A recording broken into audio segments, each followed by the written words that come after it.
Good morning. I will call the meeting to order. Welcome to the February 28th, 2024 Executive Committee meeting. We acknowledge that we are on traditional lands of the Treaty 4 territory, a treaty signed with 35 First Nations across southern Saskatchewan and parts of Alberta and Manitoba, and the original lands of the Cree, Saulteaux, Dakota, Nakota, Lakota, and on the homeland of the Métis Nation. The City of Regina owes its strength and vibrancy to these lands and the diverse Indigenous peoples whose ancestors' footsteps have marked this territory, as well as settlers from around the world who continue to be welcome here and call Regina home. Some members of the committee and city administration may be attending the meeting today through video conferencing. I would like to remind those members of the following. Please ensure that your video camera and microphone are turned off. If a member of committee wishes to speak, use the raise hand function to be placed into a speaking queue. When speaking, remember to unmute your microphone and enable your video camera, and all votes will be conducted with a recorded vote. Reports recommended for consideration by City Council will be considered at its meeting scheduled for March 6th, and the deadline to register as a delegation for the City Council meeting is 12 noon on Monday, March 4th. Before we get started, I just have a special announcement that after 35 years of service at the City of Regina, Brad Bells, our Director of Transit and Fleet, has given his notice of retirement, with his last day of work being tomorrow, February 29, 2024. This will be Brad's last executive committee meeting, and on behalf of council, I'd like to thank him for his service and wish him all the best in the future.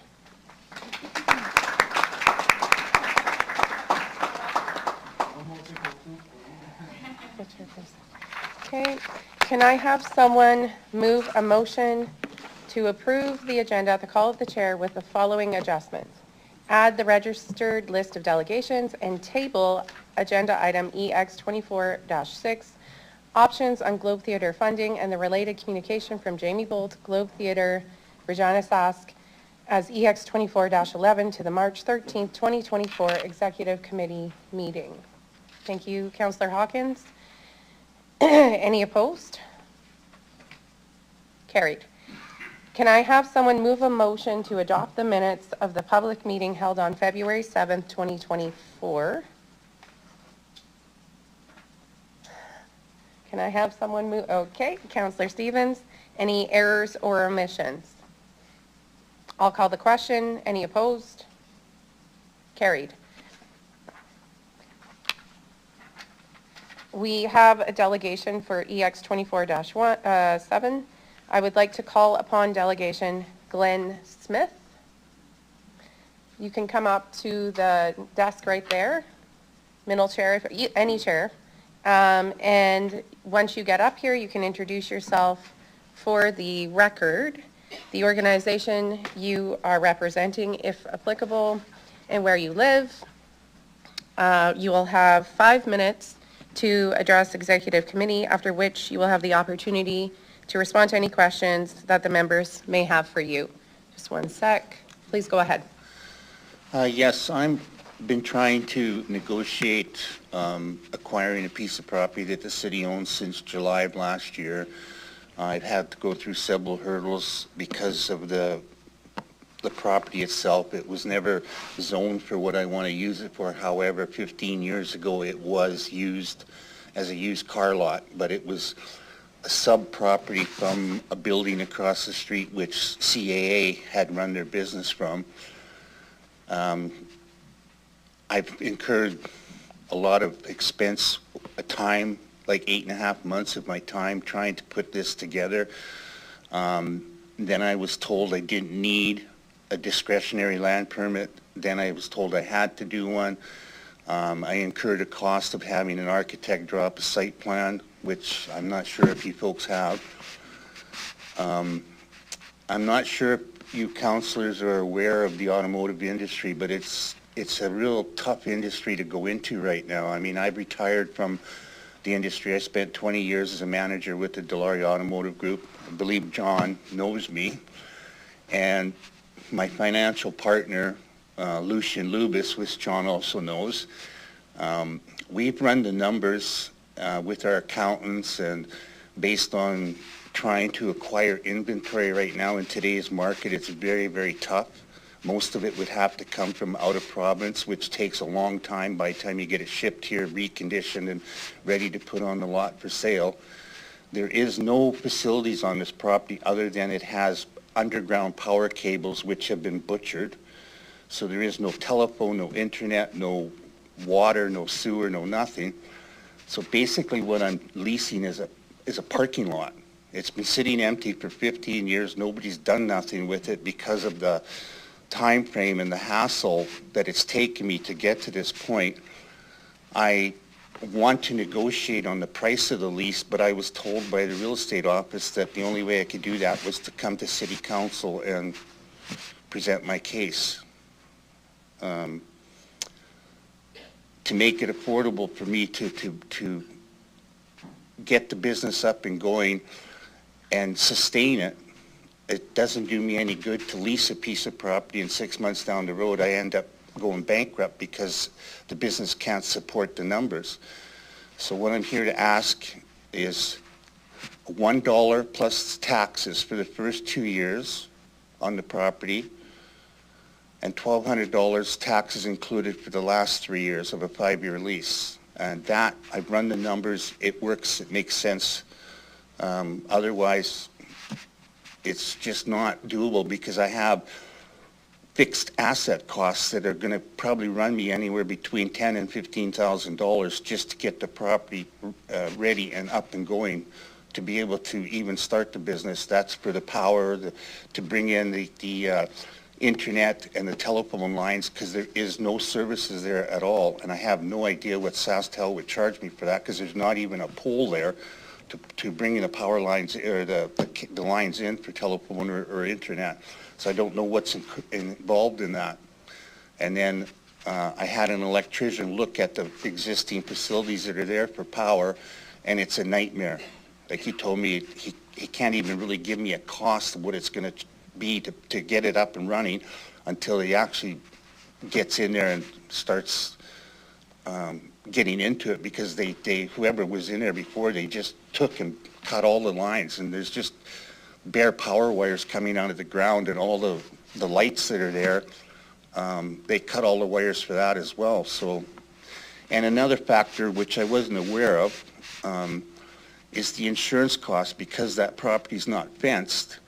I called my insurance company, and it's going to be between $7,000 and $8,000 a year for insurance because there is no fence around the property. So the costs are, the fixed costs are there, they're real. And I don't want to make a deal with the city to lease a piece of property that 6 months down the road I'm going to have to vacate because the business can't sustain it. Thank you. Okay, thank you, Mr. Smith. I will see if any members have questions for you, and I do see Mayor Masters. Please go ahead. Thank you. Through you, Deputy Mayor. Sir, you said that you approached the city in July of 2023? Yeah, I believe it was around July of last year that I had initially made my first contact with the real estate office, with Keith. Okay, and at the time, what was your request? I was wanting to know if I could negotiate a lease on the property, and I was told that he said that he was understaffed and they were very, very busy, and that he would delve into it and check into it and get back to me. And he did get back to me, and he told me that he had to go through certain channels to make sure that the planning department would be okay with the use of the property. And it's just the time frame, everything from the time that first conversation happened to trying to put everything together. And then I was told I needed a discretionary land permit. I came down here to the city hall to apply for it. Then I was sent an email telling me I didn't need a discretionary permit. Then I was told I needed one again. And then I was told I needed a site plan in order to get the discretionary permit done. So it's just a matter of putting it all together in the time frame. It's taken like forever. Like, he said the earliest that he could get it to city council, he thought he might be able to get it in December, but then he called me and said, I'm possibly late July, and then the last I heard was February. I got a confirmed date of February 28th. So I've been sitting on the fence waiting to talk to you folks about this for that long, and it's been frustrating, but, you know, I would have given up a long time ago, except being in the car business for so many years, the property has potential because of the exposure it has. But I also have to make sure that for me, it's an investment that I can follow through and carry, because otherwise, you know, I'm not going to take all my retirement money and just dump it out the window for nothing. And I have a lot of business associates in that area that I've talked to, that I've dealt with for years. They're all excited and happy and want to see me open up a business because I'm going to support them. You know, there's lots of local shops right around there that I have used, and I know these people. I've known some of them for 20 years, and they're all excited. They know me, and, you know, it's not like I'm just somebody trying to open up a business that doesn't know what he's doing. I know what I'm doing, and I don't expect you folks to understand that the car market right now the way it is, but because of COVID, it is extremely hard to find used cars right now, especially in Saskatchewan, and the prices are absolutely out of this world. So, like, right now, you're paying more money for a car, twice the money to buy a used car than what you could 40 years ago. And there is going to be a market change, but when that happens, I don't know. So you have to be very careful and position yourself, whatever inventory you're buying, you have to buy it right so that you're not stuck with $300,000 with inventory that has a market value of $100,000 after that. And because I'm going to have to go outsource the inventory, like BC, Alberta, probably Manitoba, by the time you buy it and the transportation and the cost to get it here, and by the time you can recondition a car and have it ready to sell to the public, you're 30 days.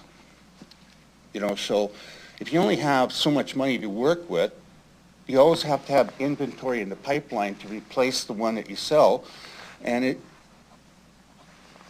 you can't, you have to be able to go into it with a smart mind, otherwise you're not going to make it.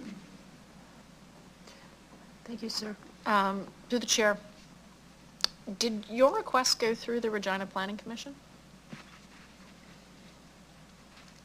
Oh, and pardon me, sorry. Yeah. And one of the reasons I'm basing my offer on the lease of the property is I have to bring in an office building. So there's a lease that is involved in the office building because there is no building there. I'm going to have to bring in some sort of a porta potty system because there is no bathroom facilities there.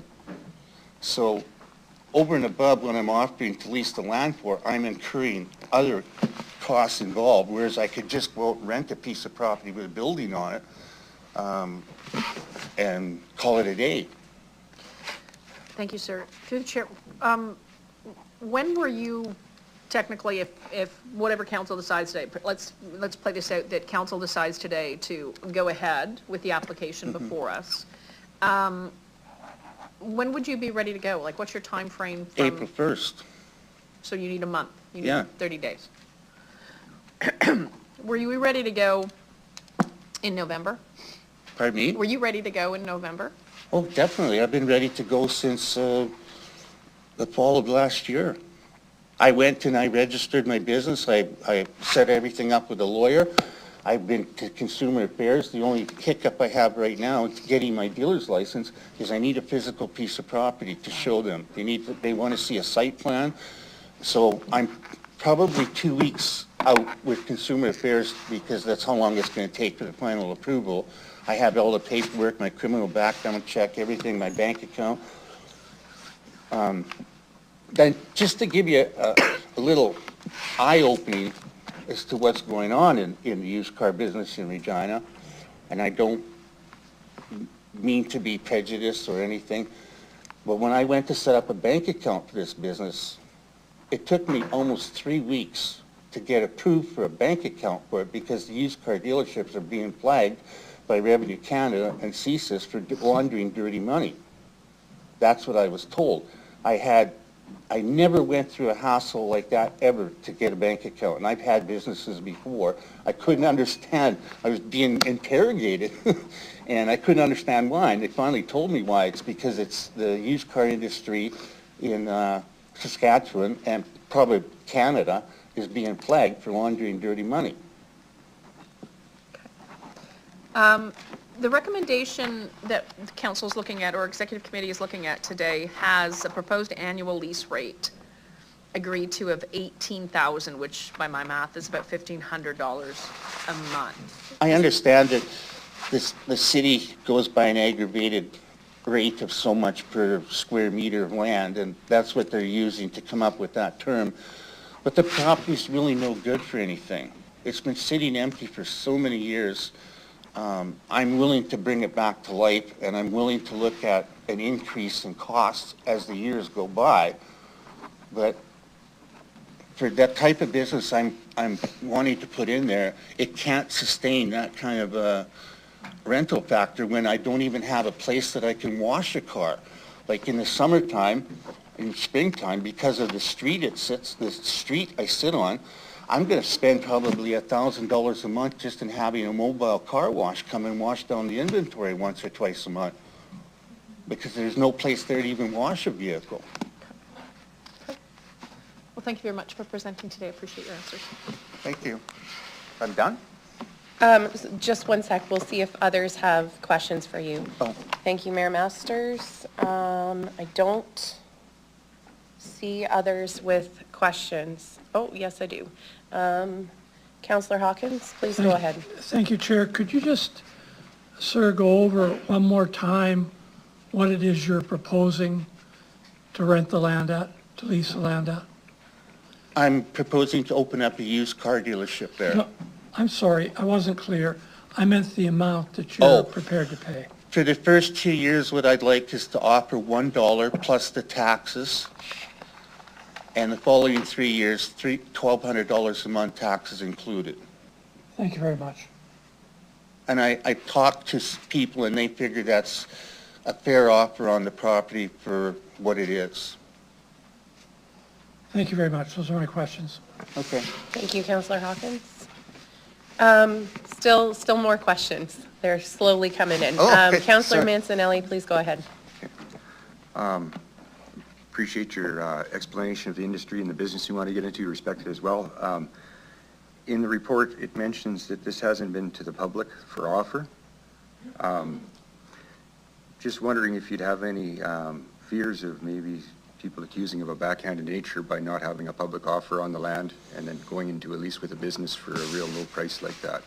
Well, realistically, the reason why it hasn't been offered to the public, because of the fact that it took me 8 months and thousands of dollars to get it to the point where the land can actually be used for what I want to use it for. So, I mean, if they offered the land to the public, basically the land would be just a parking lot, because it wasn't zoned for what I want to use it for. And the piece of property, if you look at the shape of it, it's not good for anything other than what I want to use it for. Thanks, I appreciate that. Remember the days when it was a CAA lot as well. Actually, I can't make statements, so I can't ask a question properly, so that's all for me. Thank you. I'm sorry, I can hardly hear you. Thank you, Councillor Mancinelli. I think he was just saying that's all he has. Oh, okay. This time, I'm just going to wait a moment before I confirm, but I'm not seeing anyone else with their hands raised, so I'll thank you for addressing Executive Committee and ask that you please return to the gallery.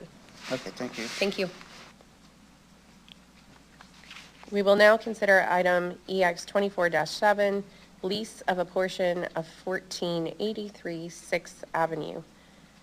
Can I have Chad Jedlick, there you are, from administration, please introduce the report.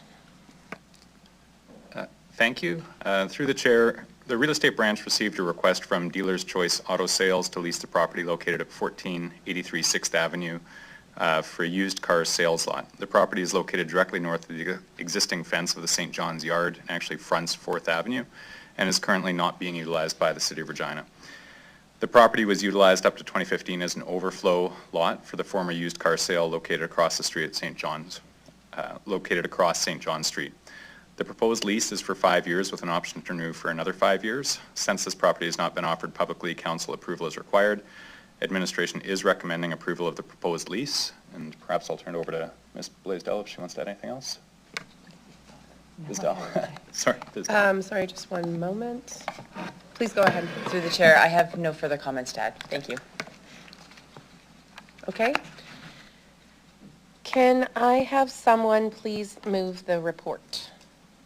Councillor Stevens, were you wishing to move it? You had your, okay. Councillor Mancinelli. And I will open it up to you first for questions. Did I not give you the right mic? Are we good? Okay. Appreciate the report, appreciate the use of the land. I can see how it would be feasible for that use. As the report stands, I can support this, and anything else from the delegation in the comments, that's not part of what I'm dealing with right now in front of me.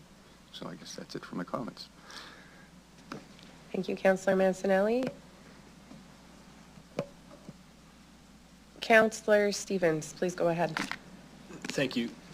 Through the chair, so it's not uncommon for there to be negotiations in these circumstances, and often we've seen administration come before us with lease rates and rates of sale that are below market value, right? In this case, we're not seeing that. Could maybe walk through, because there's a lot of information flowing back and forth. I just want to know why $18,000 and not the alternatives. Is that Ms. Bazell? Please go ahead. Through you, Deputy Mayor. Thanks for the question. So there is a negotiation process, and the evaluation of the lease rate for this property,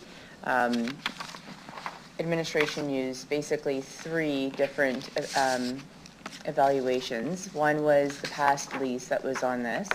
We increased it for inflation from 2015 to current day. We also have a current lease on another property that we own that is the same operation of a used car dealership. That was publicly procured and negotiated, which would be deemed market rate. And then we also have an evaluation that we use on basically vacant parcels of land, which is a 6% of revenue of the assessed value. So we took those and we averaged them, and we came up with a number. We proposed that to the tenant, or the proposed tenant, and he did sign an LOU agreeing to that lease rate back in October. So then we proceeded with internal circulation just to ensure that we can actually lease this, that it wasn't going to be needed for city purposes immediately. So that's the process that we use. Okay, thank you. Through the chair, the report also speaks about a spill plan. And just so there's no uncertainty if this goes ahead, which I'm happy to support, down the road, if this land becomes active for the purposes before us, walk me through that spill plan. Is that something that's communicated to the applicant here? Just tell me a little bit about it. Through the chair, I'll start, and then I'll maybe hand it over to Mr. Krawczyk. So as part of the condition of approval for this use, the gentleman will have to provide a spill plan in the event that a vehicle is leaking. If something happens, they will have to remediate it according to that plan. So it does have to be approved by our Environmental Services Department at the City of Regina. And I'm not sure if there's anything further to add. Thank you. If this goes ahead, the land use, everything else is kind of just going to lockstep. So there's not going to be any confusion for the leasee if we approve this, extra steps, applications. This is ready to go essentially as a used car lot in accordance with what we see here. Is that right? Through you, Deputy Mayor, my understanding is that the applicant would still have to apply for a development permit through the planning department. And I don't know what that, I know the individual has applied for a discretionary use permit, but I don't believe the development permit would have been applied for until he gets approval to lease the land. Okay, perfect. Thank you. Thank you, Councillor Stevens. Mayor Masters, please go ahead. Thank you, through the chair. This raises a bit of a bigger issue for me. Talk to me about the 8 months that it took to get here. Why does it take 8 months to get here? Through the chair, I can tell you that the first request came through in September. We negotiated the lease and signed an LOU in October.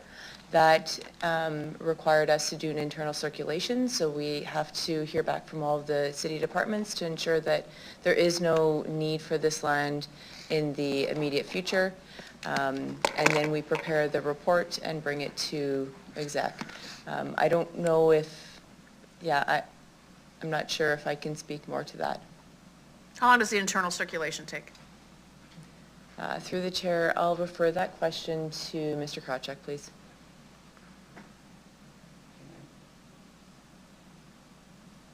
Sorry, just one moment, please.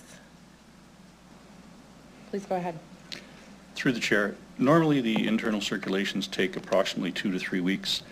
This one, because of the complexity of the site, accesses, extra questions that we needed to get answered, did take longer, and I can't speak to specific items that we were waiting for, but we did try to move as quickly as we possibly could. It was just a matter of waiting to get the responses that we needed in order to provide accurate information back to the applicant. Yeah, no, I know you're busy. When I go onto the City of Regina, and then there's the matter of it not being offered up. So I got land for sale on the City of Regina website. I got 801 McCrae Bay, which is commercial industrial or heavy industrial, and 715 Cameron, which is a residential. Where's the rest of the land that could be put up for sale? Like, and why I'm saying this is because, and I know you're busy, sir, but I got an underutilized land study. You've got signals from council for 3 years now about wanting to ensure that we're just not holding on to land for the sake of holding on to land. You've got conversations that happened last summer about a land disposition strategy about, and I think more than $1 million approved for engineering and all the rest of it for all of the rest of our sites that we own. So do we have a complete list of all of the land that we own? Like, and would this have made the list? Is that for Mr. Krawcheck? Yeah, again? One moment, please. So Go ahead. there's Yeah. the real estate branch and there's the land development branch. The real estate branch, which I'm the manager of, looks after our small parcel sales. We buy and sell land for the city. We acquire land for right-of-ways. We acquire easements. The strategy that you're referring to would fall more to the land development, which deals with our larger parcels and parcels for sale. Speaking to the parcels that we oversee, which would be tax title properties, and as you know, recently we're holding our tax title properties that we've received. So the Cameron Street address is really the only residential property then that we have up for sale. And we had the McCrae Bay, one of them actually has sold and is subject to close, I think in April sometime. So further to that, those are really the only properties that the real estate branch oversees and that we put out for sale. Every once in a while, we do get someone that comes up and says, hey, what about this parcel here? And it just may not have been on our radar. It may not have been something that we thought, as in this case, a very unique parcel that we didn't think had any real public appeal. That's why we didn't advertise it publicly. So I don't know if I'm over-answering your question or if that provides the information you No, need you did for now. great. You had part of the answer. So then I guess I'll have the land management branch answer next. Oh, there we go. Ms. Bisdell, just please go ahead. Through you, Deputy Mayor.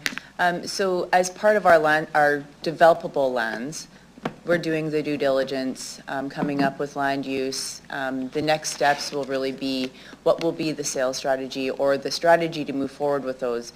Those will take investment, and rather than, there could be a decision made as well when we come to council that rather than being the land developer of the land, we would sell the land as a parcel to another proposed developer. So that work is hopefully coming to exec and council this spring. Okay, thank you. Thank you. Does anybody know the value of the taxes on this particular parcel of land before us?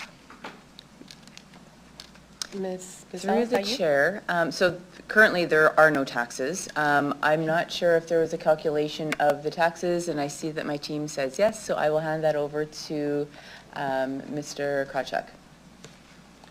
I was told 600. Oh, Sorry, sir. please, your mic's on now. Please Go go ahead. ahead. Through the chair, yes, the taxes have been assessed at $6,800. That was provided by Taxman Assessment, and that was included in the LOU that was signed in October 25th, I believe it was. Okay. Thanks. Thank you, Mayor Masters. Councillor Mole, please go ahead. Okay, so I might have missed this in her question. So who's paying the taxes on the property now? That's for Ms. Bizdell. Please go ahead. Through the chair, there are no property taxes. It's owned by the city. Okay, I know you said there was no public advertising for this property. So has there been any other applications to the city for this property? Through the chair, no, there have not. Okay. How long has the lot been empty for? Through the chair, since 2015, so 9 years. Okay, thank you. Thank you, Councillor Mole. Councillor Hawkins, please go ahead. Thank you very much, Chair. I'm a little confused. I can't recall another occasion in which a lease has come before council for approval without both parties having agreed to it in some way. In other words, I can't recall a situation in which the proposed lessee comes with an alternate offer to council. I'm interested in hearing what the administration's reaction to that is.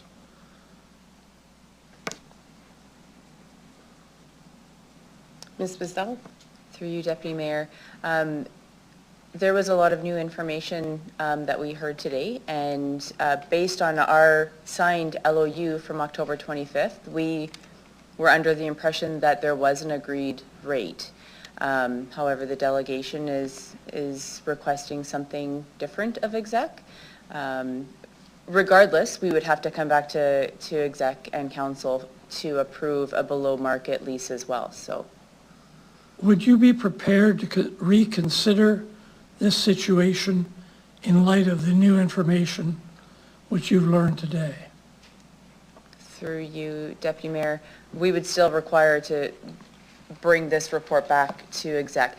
We only have authority to enter into market leases that are publicly advertised. So the reason this report is here is because it was not publicly advertised, but it was at market rate.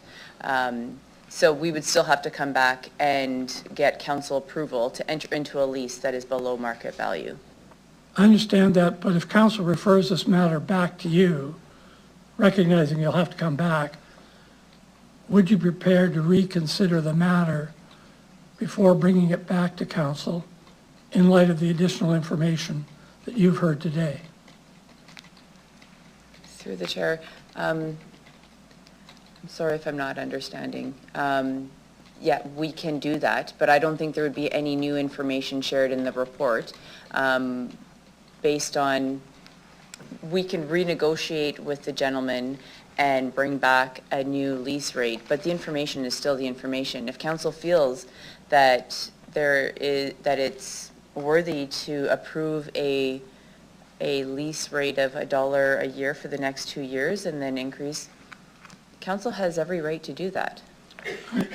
I suppose council could do whatever it wanted, but council doesn't have the information and the ability to negotiate properly in this form a lease. That's something that the administration has to do. Yep. And I guess what I'm asking is, if we refer it back to you, are you prepared, and there's clearly no it doesn't sound like there's an agreement. Well, there isn't, and there's not an agreement. Does it sound like, is it possible for you to negotiate further? And if there's an agreement, bring back the agreed lease for our approval or otherwise? My concern is that we just can't properly negotiate in this forum with the information we have. Through the chair, absolutely. We can take this back, negotiate with the individual, and bring back another report. Madam Chair, on that basis, I'm going to move a referral motion back to the administration to engage further with the proposed lessee. I understand there's a time problem here because it's dragged on for a time. I just ask the administration, if the referral motion passes, to be conscious of that. So I'll move that referral motion. Thank you, Councillor Hawkins. So there's no debate on the referral. Did you have a point of clarification? I see Councillor Mancinelli, do you? Just one sec, please. Go ahead. You have to attach time frame to the referral. Sorry, can you say that again? A date, you have to give a date to the referral. Okay. So then the note that it needs a date, I don't know. Just one. So March 13th is the next executive committee meeting. Councillor Hawkins, would you like to state that as the If date? the administration is agreeable, I am agreeable to that. I'm seeing a head nod, or no, just one moment, please. Go ahead, Ms. Bissell. Through the chair, I don't know if we would meet the circulation timeline for a report for March 13th. It might have to go to the following one. Is there someone, do we Oh, need? sorry.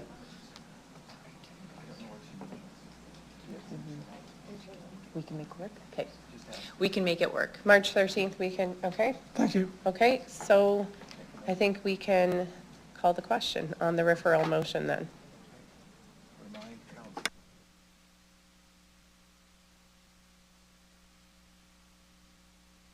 Councillor Nelson, we'll need your verbal vote.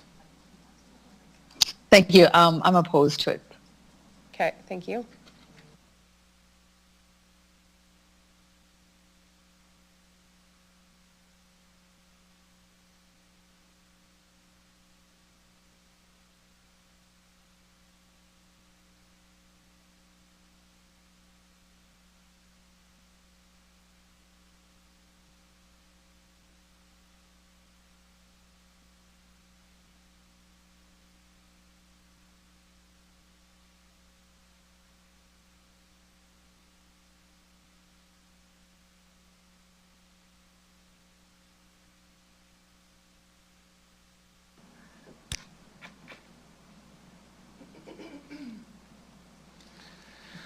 Deputy Mayor, the referral motion has passed in a vote of 5-3. Those in favor of the referral motion were Councillors Hawkins, Findura, Mole, Mayor Masters, and yourself. Voting against were Councillors Mancinelli, Stevens, and Nelson. And for the record, Councillors LeBlanc, Stadnichuk, and Bresciani are absent from the meeting. Thank you, Mr. Clerk.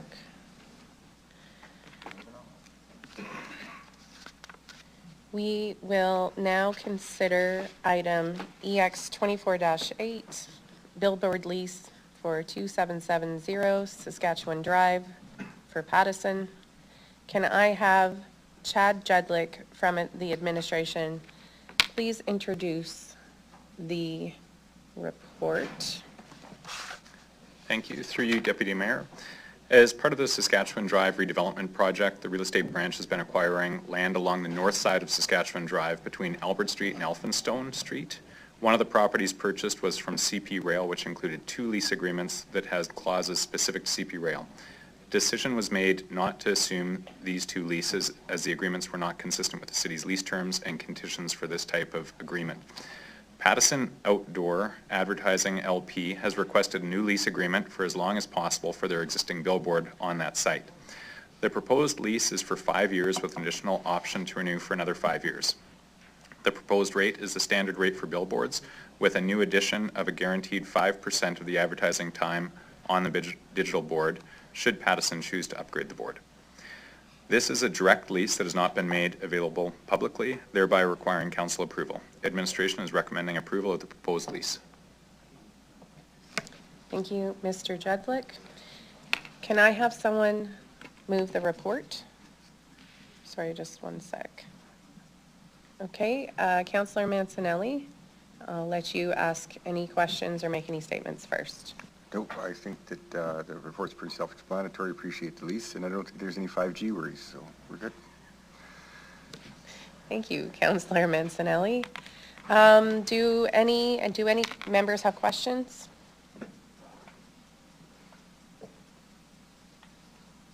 I actually have a few, so I just wanted to ask about, in the report it mentions that it may be converted to digital and that then it would have to meet the requirements of the zoning bylaw.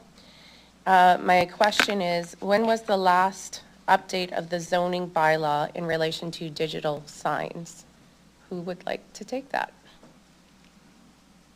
Ms. Bistel, okay, please go ahead. Through the chair, I believe this change was in 2019 when the new zoning bylaw was approved. Okay, thank you. I've heard concerns from residents in relation to the brightness that we allow for digital billboards and a concern about distraction while driving. So because we're discussing that as part of this report, is that something that administration has considered in the past or has plans to address in the future? Through the chair, I'm going to maybe pass that over to probably Ms. Dawson, because we don't, the sign regulations is not part of the real estate branch's portfolio. Please go ahead, Ms. Dawson. Thank you. Through you, Chair. Yes, that's something that we look at during the review, and it was actually quite a conversation when we re-reviewed the regulations in 2019. So if we do get complaints on brightness, we can deal with them on an individual basis by dealing with the sign owner. Okay, thank you.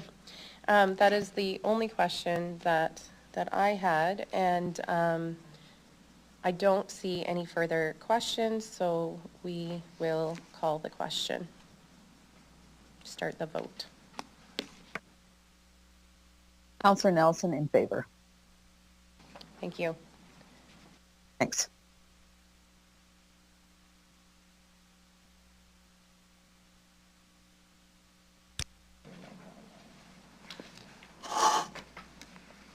Deputy Mayor, the motion passes 8-0 with all members present voting in favor. Thank you, Mr. Clerk.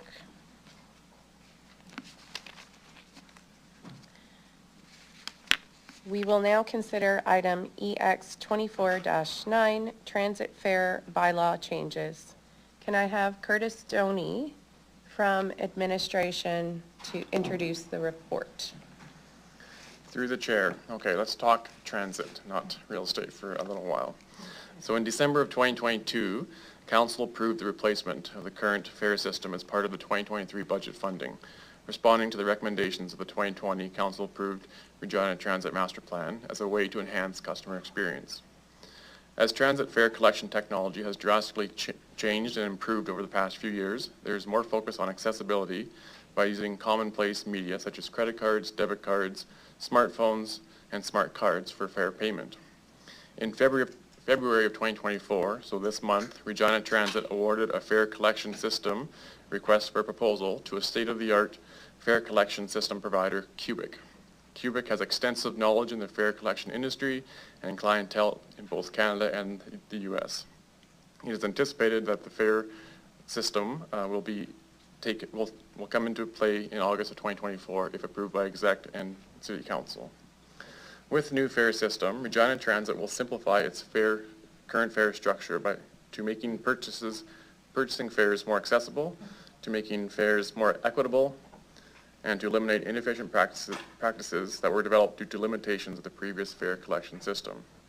This will be done using the new account-based technology available to the new fare system, along with the addition of fare capping, which is a new concept for Regina, online purchasing, and onboard contactless payment using debit or credit or your phone. However, it is anticipated that revenue will be impacted in the first year until the fare capping incentive gains traction, with an estimated of $100,000 loss in revenue. However, once that starts to gain more traction and as residents realize the convenience of fare capping, we expect ridership to increase and increasing revenue to approximately $250,000 per year in the next 2 years.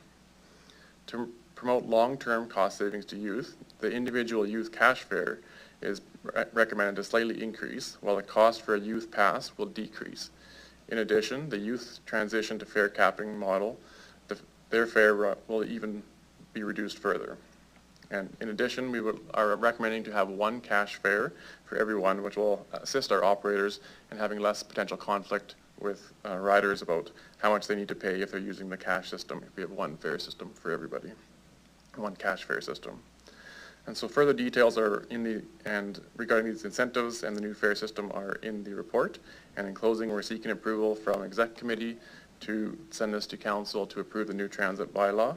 And the team is here to assist with any questions. So the team we've got here is our Acting Director of Transit and Fleet, Nathan Looning. We've got Director Brad Bales behind us, if needed. We've got the Acting Manager of Transit Administration, Krista Forsyth, and our Director of Communication and Engagement, Jill Swenson. And we're able to answer any questions you may have. Thank you, Mr. Doney. I do see some questions. Oh, right. I will need someone first to move the report. Councillor Findura, you have your hand up, I guess. Please go ahead and we'll let you move it and ask your questions. Thank you.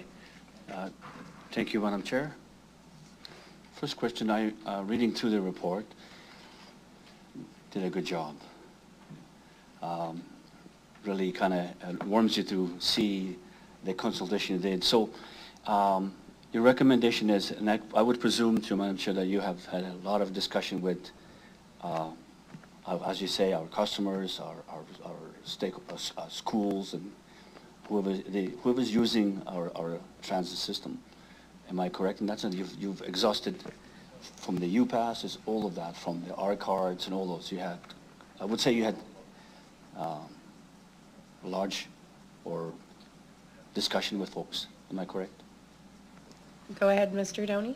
Through the chair, I'll give you just a bit of an overview of what we hear, and I'll ask Mr. Looning to talk about maybe what conversations that have happened, and then Ms. Swenson to give an overview of the engagement and the conversations that will happen.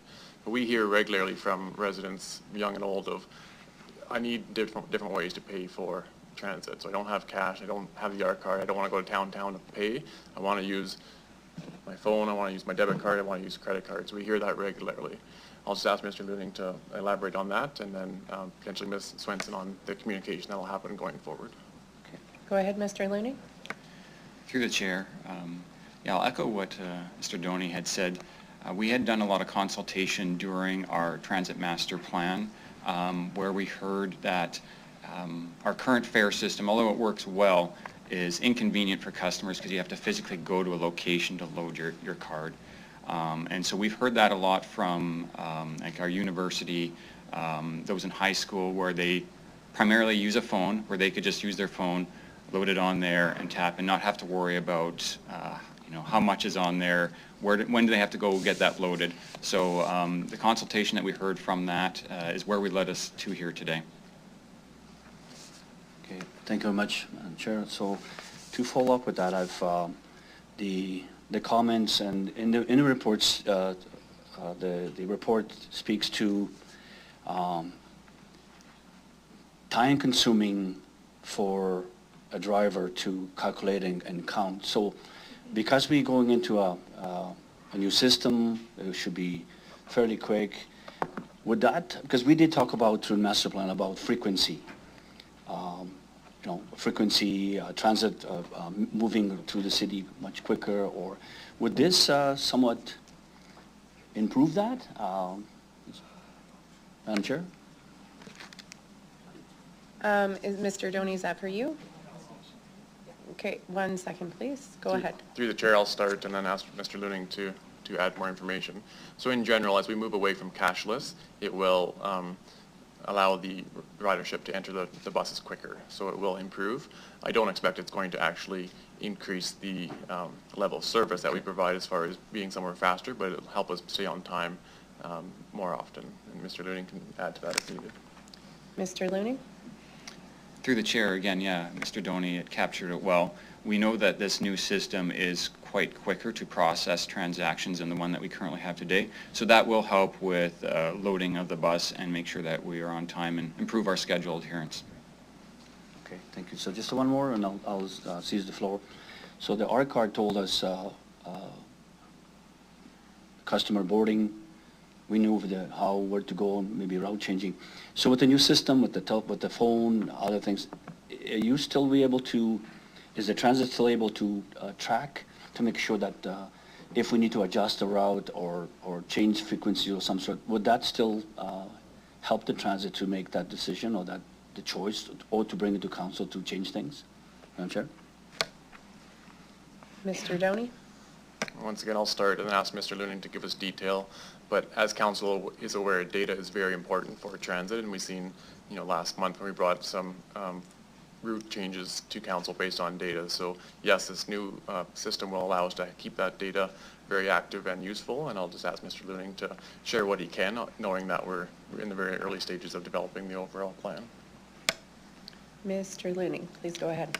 Through the chair, yeah, I'll just add that one of the good features about Cubic is they do have quite a robust reporting on data. We have good data now, but the evolution and advancements that they've done in the reporting excites us. So we will probably have even more detailed data to use in making service decisions. Right on. Madam Chair, thank you very much. Thank you. Thank you, Councillor Findura. Mayor Masters, please go ahead. Thank you. Through you, Chair. Can you just talk about Cubic, why we went with Cubic? Mr. Doney, please go ahead.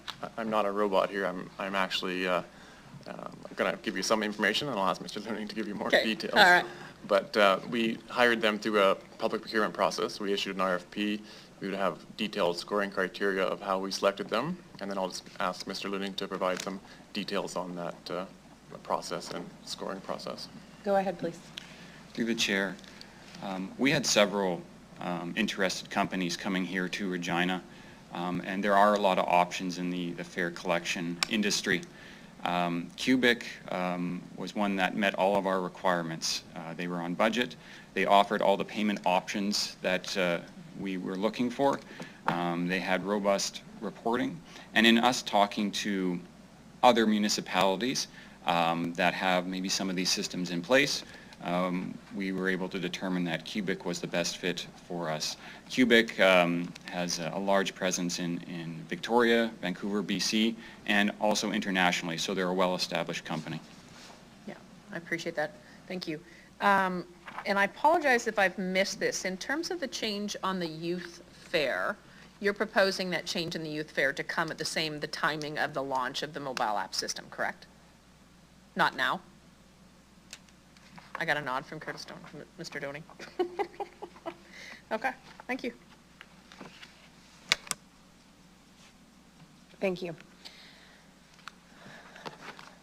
I don't see further questions. I do have some of my own. So I have, my first one is, so I understand there'll be a transition period, and if folks have outstanding balances on their R cards after the, I think it was 1 month approximate transition period, will they still be able to use it? Do they then need to transfer it? How will that work? Mr. Doney. I'll ask Mr. Looning if he has that details yet. Mr. Looning? Through the chair, we are currently working through those details, but we envision that balances, we can transfer those to the new cards or accounts for the customers, similar to what we did when we transition to our current system. So we will have, for a period of time, both systems running in parallel on the buses, so customers can use up what they have, but at the same time to bring awareness that there is a new system coming and they can go and get the app or get a new card, and we can transition them over and have those value that they have on their current card over to the new card. Okay. Okay, thank you. And will physical locations still exist for folks to load transit trips onto their accounts, and will they be reduced after we implement this new system? Mr. Doney? We'll ask Mr. Looning to Okay, see if we thank have that you. information yet. Through the chair, although this new system will be more convenient where customers can load on their own, either through a website or an app, we will still continue to have physical locations. And we have reached out to our current locations to see if they would like to continue on with us. So our intention now is to maintain what we have unless those current locations do not wish to continue. Okay, thank you. And just to clarify, is the person able to load any amount on their card, and then their account keeps track of how much a person has loaded throughout the month so that you don't surpass that $88 per month? Is that how that'll work? Is that Mr. Looning again? Okay, thank you. Through the chair, there will be a variety of options for customers. So if customers still want to buy a pass right up front or rides, they can do that. But they'll also be able to load value onto their card, and the system will know what to deduct from that system based on the fare capping logic we have in place. So it's going to take the best trip from, or the best fare option from the card when they use it and tap it on the bus. Okay, and as you noted, monthly passes, if folks still wish to utilize those, will be available. Through the chair, that is correct. Yeah. It's simply adding in another option in the fare capping option, so if they want to continue to use the monthly passes, then that's still there. And the report mentions the U-Pass. Have other educational institutions expressed an interest in participating in this program? Is that still Mr. Looning? Go ahead, please. Through the chair, we have had some preliminary conversations, nothing to bring forward at this point, but we're always looking to see if we can expand a program like that if it's a good fit for the organization. Okay. And then, so there is one instance with these changes where the fare will increase. I believe it's just the one, which is for the single ride cash option for youth from $275 to $325. Is that accurate? This is the increase that we're seeing with an attempt to have universal fares. Through the chair, that is correct. It's an attempt to simplify our cash fares, but to also assist our operators so that they have one cash fare to recognize, as opposed to figuring out what age someone is and figure out how much they should be paying. And is it accurate that if there is some sort of dispute in terms of age, drivers aren't refusing rides and they're not engaging in disputes with riders? That's the instructions provided to them. Is that accurate? Through the chair, our operator will bring that to their attention, but it's not something where a ride will be refused. Right. And so, and I believe also noted in the report is that there's not many folks still using the single option cash fare. Instead of saying the numbers in case I get them wrong, this is noted in the report, what percentage of folks are actually using that at this point? Through the chair, so less than 10% of our current riders are using cash fare to ride the bus. And if you look specifically at youth, that's less than 2% of our riders do that. So what we've seen over time is that cash is gradually declining as we have more accessible ways to pay and use for the bus. Okay. I do have an amendment to propose. And that is that I am proposing to leave the cash fare at the current rate for youth, which would be $2.75. I do understand the rationale of simplifying things, but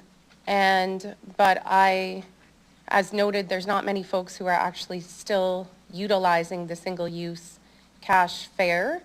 And I'm concerned that if we raise that price, what we might inadvertently be doing is making life more expensive for some of our most marginalized community members who are, and I'm not saying that's for sure the case, but it's at least possible. So I certainly don't want to take steps that are going to make life more expensive for youth in the city of Regina.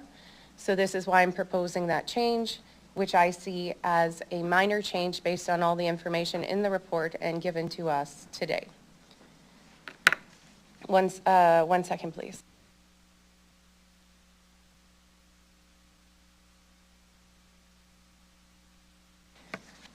Would anyone like to speak to the amendment? You will have 3 minutes. Mayor Masters, I believe. Go ahead, please. Thank you. Through the chair. Mr. Loon, thank you very much. Right now, if we have 1,000 transit riders in a day, you're saying 100 of them are using 10%. 100 of them would use cash. Is that for Mr. Looney? Yeah. 1 second, please. He's the data guy. No offense, Kirstoni. To the chair, that's correct. So, and of those 100, 2% of that number, as in 2 of them are youth. Through the chair, yes, so 2% essentially of that would be youth that are paying with cash fare.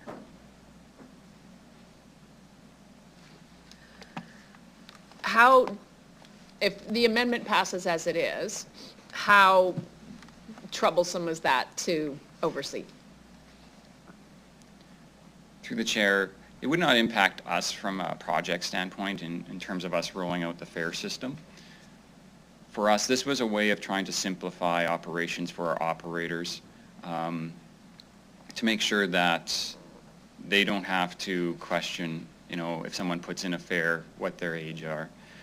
So we were trying to do this to help out our operators on the road, but at the same time as well, in terms of our communications, if someone does want to pay with a cash fare, we can just say, here's the cash fare, it's $3.25, and then not explain, or if you're above this age or below this age, this is what you pay. Right.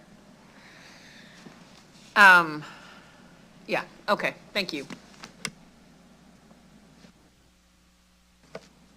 Thank you, Mayor Masters. Councillor Findura, please go ahead. Thank you too, Madam Chair. The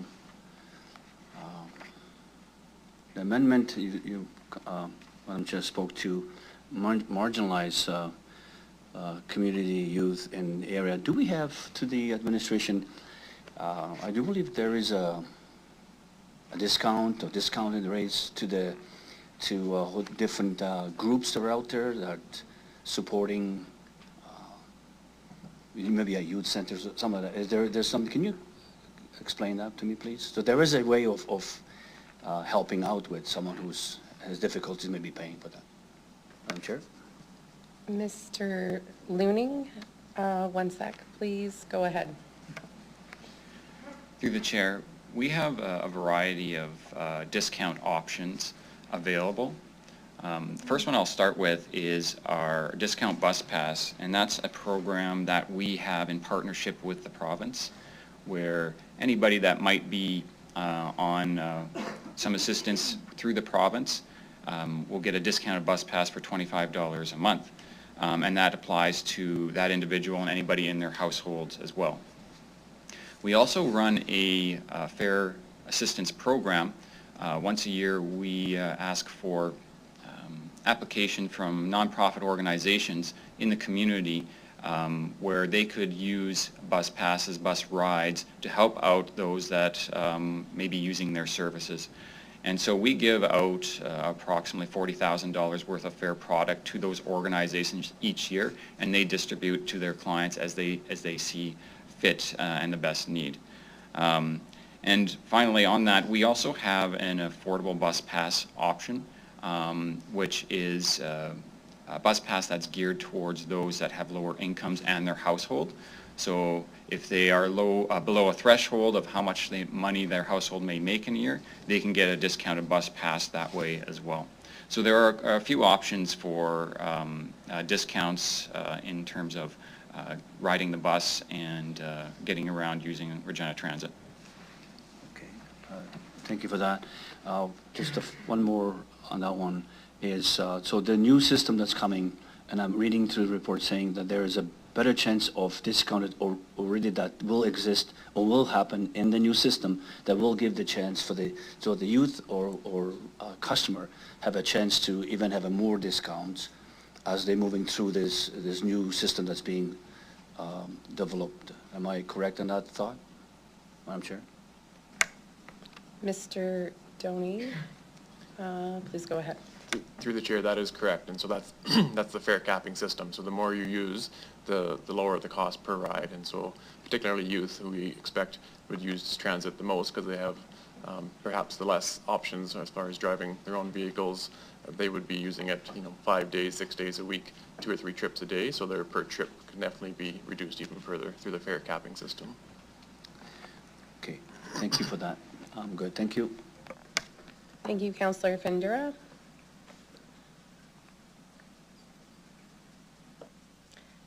Councillor Mancinelli, please go ahead. Thanks. Just reading the report, looking at the fare change and looking at the points of conflict it kind of describes. For me, that's reading as this is probably one of the bigger conflict points that the operators run into in the day. Am I misreading that between the lines, or is that kind of what's intended by how the report comes out? Mr. Doney, please go ahead. Through the chair. So this is one of the situations that operators deal with. They also deal with age identity or age identification. So is someone 12, 13, 14? That's that issue that we deal with. Also is someone 17, 18, 19. So that's a concern. And so typically kids don't carry ID, and so it is definitely an issue that they deal with, but there are many other issues that are dealt with on the bus. I understand. So yeah, because of that, I don't think I'm going to support the amendment. To me, this sounds like an office adjustment to make everything go a little bit smoother and try to improve the day. So I'm going to go with that vein of heart when I vote. Okay, thank you, Councillor Mancinelli. I don't see others wishing to speak, but I can't see if Councillor Nelson has raised her hand. No, I have no further questions. Okay. So I get to close debate on the amendment, and I've got some points. So, as noted, there's not many folks using this option as it stands. So one can make the argument either way of, sure, let's raise the fare for the small number of folks who are using this. I'm making the argument, let's not inconvenience the small number of folks who do still use cash fares for whatever reason. We also know, in relation to the question about conflict, that our drivers are not supposed to engage, and they're instructed that they do not need to be engaging in conflicts with riders. If somebody is needing to get on the bus and doesn't have the appropriate fare, that they're supposed to let them on the bus. So I don't think that that is a point that should stop us here, that should result in us raising the fare. We noted that there's not very many folks using this option. I think it'll have a small impact to, I think the impact is potentially large for those who are still relying on single cash fares. That's my concern. I think that we need to focus on, rather than what's convenient for us as a single cash fare, what can we do to make sure that transit is an affordable option for those who need it? That's the distinction, and I think that's very important. Across the country, folks are reducing their fares or moving towards fare-free transit. All the other options, all the other points of this report are speaking to lowering the fare. And so I think this is for us to raise the fare for the single cash ride is going against what folks are doing across the country, and the steps that we've already taken. We've made transit free for youth 13 and under, and now we're proposing to raise one of the fares for the youth, the rest of the youth. We've been hearing from folks across our city who've been asking for increased fare-free transit all the way up to 18, and we've been very responsive to that. I see this as moving in the opposite way, and so this is why I'm requesting that we maintain the status quo in this area, which I think will be an important step for those who rely on single cash fare for whatever reason. Thank you.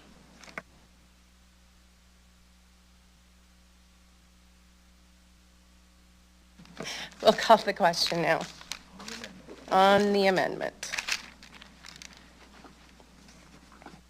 Counselor Nelson in favor.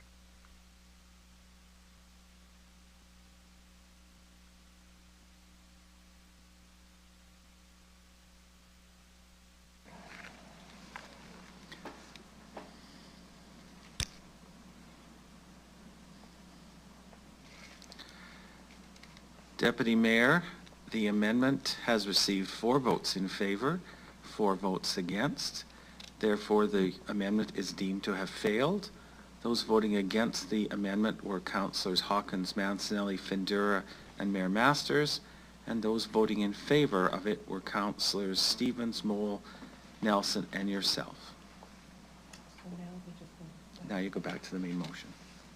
I feel like I'm living in Groundhog Day. Let's, now we're back to the main motion. And so we, if anyone has additional questions, it looks, I don't see anyone who hasn't spoken yet. So and so Mayor Masters, I see you have some additional questions. Please go ahead. Thank you to the chair. I appreciated in terms of the attachment, the data that was provided in terms of number of trips. Could you tell me how many unique transit riders we have in the city? Okay, sorry. Mr. Doney, please go ahead. Through you, through the chair, just before we try to answer that, could you just explain what you'd mean by unique, Mayor Masters? Yeah, so the Appendix B has ridership by fare type, so you're talking about actual trips, rides, ridership total. What's the actual number of unique individuals that ride the bus in the city of Regina? I'll ask Mr. Looning if we have that data, or if we could provide that later on if we don't have it. Please go ahead, Mr. Looning. Through the chair, the one limitation to our current system is that we don't have an accurate number of unique riders, but through some math and some digging through some data, we estimate that can be around 50,000. Now, we don't know if that is regular riders, but we know that those are cards that are out there and active within the last year. So for the amount of that, we do have a lot of turnover, though, when it comes to like some of the U passes. So you may have students that come on and come off. So there's some active cards that are still out there. But that's our estimate right now. We can say, though, with the new system, we'll be better to record that and report that back to you. Okay, thank you. If I'm working math backwards, then is the ridership by fare type, the youth under 18, that excludes anyone 13 and under, correct? I'm on Appendix B. Mr. Looney? Through the chair. So there was a lot of information that we could have put in this back, and we tried to, I guess, put it together as best as possible through that. But the fare types in there, so the ones that are now free, 13 and under, are not represented in there because they're not a paying trip. Got it. Not attached to the fare. So in terms of, there's 50,000 unique riders estimated, we got 14% of them are youth. That's what we're looking at, right? Through the chair, that is correct. Okay, got it. Okay, I appreciate that. There's a line in here, in your report about revenue. 11.9 million, financial impact, page 2.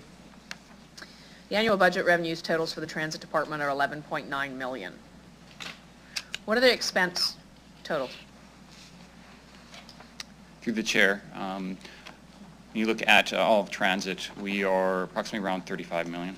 35 million in expense? Correct. Okay. And of that $35 million in expense, do you include like overhead?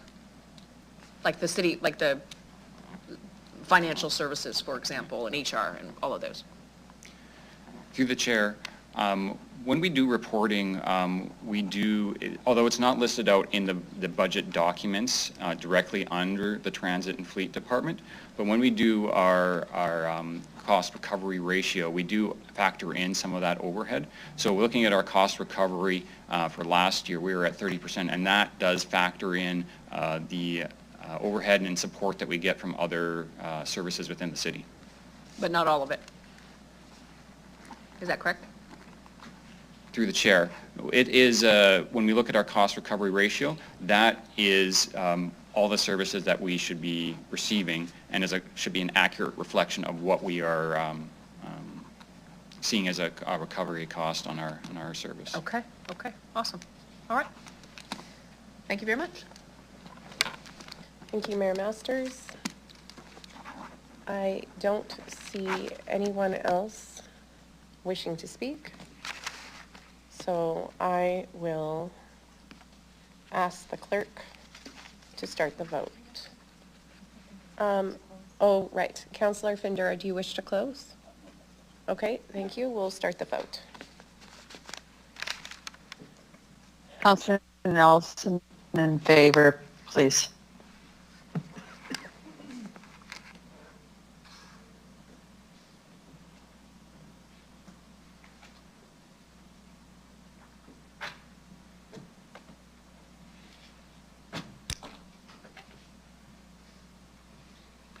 Deputy Mayor, the motion passes 8-0 with all members present voting in favor.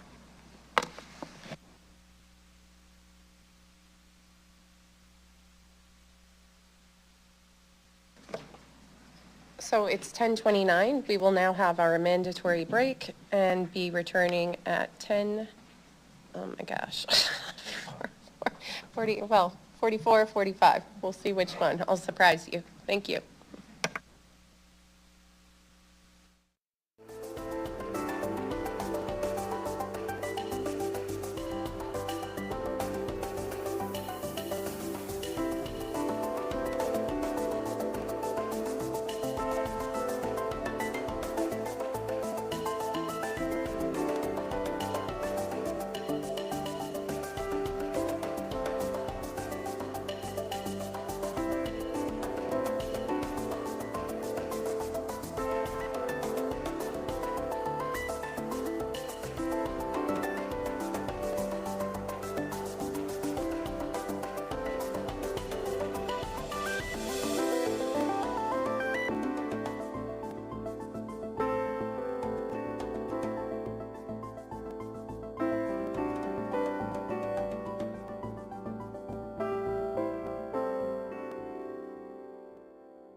Okay, we'll call the meeting back to order, but I guess we will now consider EX 24-10 lot grading and drainage update. Can I have Mr. Curtis Doney from the administration introduce the report? Thank you, through the chair. So administration brings forward this report as an update on the lot grading and drainage update report as requested by City Council. City Council approved changes to lot grading and drainage regulations back in February 2021. The changes included increasing homeowner education, investigation of lot drainage complaints, and on-site lot elevation troubleshooting. The report summarizes the activities over the last 14 months as Council approved the updates in the wastewater and stormwater bylaw in 2022, the development of lot grading guidelines and good home drainage guide have been produced and included on regina.ca, and for reference there are documents like this that are very well done and useful for residents to be able to use and make decisions on. The city has received about 660 lot elevation service requests since the program has started, and over 91% of them are resolved. The majority of calls are coming from newer developments instead of mature neighborhoods, which was unexpected for us. So due to that, we have made changes to the lot grading elevation certificate as opposed to just the rear lot grading certificate. So now homeowners and builders are required for the surveyor to confirm both the rear, the side, and the front elevations are in compliance with the developer grading plan and not just the rear lot, to ensure that we've got proper drainage happening in the area. Administration continues to review and improve the lot drainage program, and we're available to answer any questions you may have. With me today is Helena Henning-Hill, Manager of Sewer and Drainage Operations, Megan Winjack, Coordinator of Water and Sewer Programming, and Kelton Comrie, the Manager of Building Standards and Inspections. Thank you, Mr. Doney. Can I have someone move that this report be received and filed? Mayor Masters, I'll let you start with your questions. Please go ahead. Thank you to the chair. Mr. Doney, can you give me those numbers again in terms of 660 service requests? Did you say 91% were resolved? Through the chair, that is correct. Yep. Do you have the time frame they were resolved within? Through the chair, I don't have individual information, but it really varies. So there can be very simple requests that are handled over the phone, and there can be very complex requests that may still be outstanding. And so a simple one might be moving your downspout in a certain direction to improve drainage, or making some minor changes to clear a storm drain or make sure that path is clear. Complex ones are where you've got neighborhoods that have expanded their backyards and they have fences and an entire community in an area that is really supposed to be a drainage area. So those take many months and potentially years and seasons to change, and we're working on those still sometimes. Okay. Thank you for that. So, and the other piece that you had was that if we look at Appendix B, Ward 4 had almost double the next highest level at 132. Do you have any insight into that? Through the chair, yes we do, and so primarily those are from new developments, and so that was the trigger of understanding why we're getting those, and that's the reason why we've changed the grading requirements. And so now, as of January 1st, 2024, instead of just having the rear of your lot at the right grade, you must have all four sides at the right grade before you take occupancy. And so that's the primary drivers that we're seeing lots of development in the southeast, and so that's why Ward 4 was seeing a higher number of those concerns coming forward. It's interesting that this comes forward now, because there have been a couple issues raised through my office, as you know how this works in terms of Mayor Regina complaint line. And so if I look at the information online, residents are allowed to get a copy of their lot grading certificate, correct? Through the chair, I'm going to ask Mr. Comrie just to give some details of that process.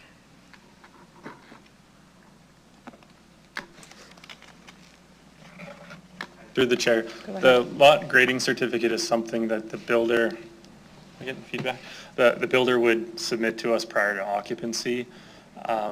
that grading certificate would be in our records, so yeah, it would be something I guess they could access. We haven't really had anyone request that, but the lot grading plan would have all the grade elevations that they would need. So typically, that's what customers are asking for, is that grading plan, so that they can understand where the water flows are on their lot and how that relates to their unit. So the rear lot the grading certificate is just something that's submitted by the applicant, or usually the builder, and is done by the registered surveyor at the time of construction. Right, but we wouldn't provide a building permit without that lot drainage certificate from the builder, correct? We provide the building permit, but we wouldn't provide occupancy and closing the permit. That's correct. So that was something with the new program that we decided to keep the same. Industry was used to that process, and it is kind of a bit of a good trigger, I guess, for us to hold that occupancy, or that, I guess we don't hold up occupancy, we hold up closing off the permit and then closing out those documents. So if it happens in the winter, a house is built in the winter, we don't stop that tenant from being able to access that property and live there. It's just that following spring that they'd be required to do that survey and provide that grading certificate. Thanks. Thank you for that answer, Mr. Cormier. In terms of the amendments that are being proposed, which are not just the back lot, but side lots as well as front lots, are we going retroactive on those? Through the chair, and so just for clarity, there's no amendments for City Council to make a decision on. It's an administrative procedure, and so that's just in effect from January 1st, 2024 going forward. So no, we're not looking to go backwards and require that work to be done. Those will be handled through the lot grading team, and as concerns come forward, we'll address those and work with the residents. Perfect. So online on our website, it says that residents are allowed to request a certificate, like a copy of their lot drainage. Would there be a reason why residents are being told they have no right to it? Through the chair, I'm not aware, Mr. Comer, any information of why we wouldn't provide that to residents?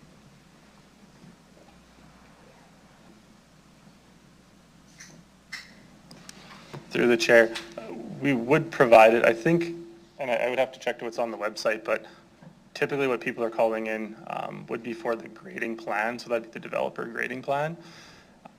The lot certificate itself is just proof that the, I guess the benchmark grades at the time of getting occupancy are correct and matching that developer's plan. So it's really more of a certificate saying, hey, we've done what we're supposed to do and we're in compliance with the developer's grading plan. It's not really something that a homeowner would typically need after the fact. They would be more interested in the actual grading plan of the developer as they do some landscaping changes, that kind of thing. Okay. I'm actually, what's come up lately has been not new sites, but existing sites. So of the 9% that are unresolved, and I know you've got it in a paragraph form, so I appreciate having the data on the one hand. But of the 9% of the 662 complaints or service requests, how many of that 9% are greenfield versus mature neighborhoods? Mr. Doney, is that, go ahead, please. Through you, the chair, I don't have a split between greenfield and brownfield, but if we look at the wards, I would say the very large majority of Ward 4 is all greenfield complaints at 20%. Right. Ward 10 probably similarly, and so I'm going to estimate that we're in that 30% range of greenfield, and likely the rest are more of the infill, or not necessarily infill, but existing developments. Okay.